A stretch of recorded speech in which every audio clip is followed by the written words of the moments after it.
تنفعه الذكرى أما من استغنى فأنت له تصدى وما عليك ألا يزكى وأما من جاءك يسعى وهو يخشى فأنت عنه تلهى كلا إنها تذكرة فمن شاء ذكره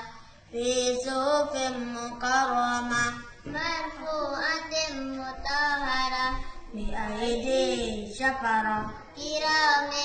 بررة قتل الإنسان ما أكفره من أي شيء خلقه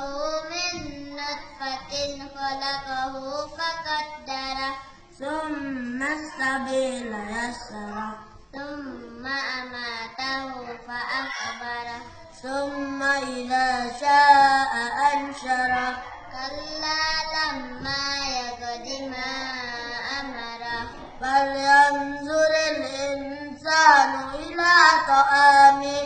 أنا صببنا الماء صبا ثم سققنا الأرض سقا فأنبتنا فيها حبا وعنبا وقضبا وزيتونا ونخلا وحدائق غلبا وفاكهة وأبا متاعا لكم ولأنعامكم فإذا جاءت الصاخة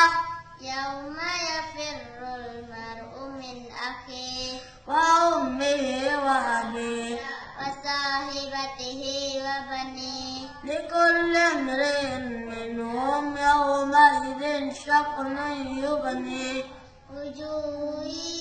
يومئذ مسفرة ضاحكة مستبشرة ووجوه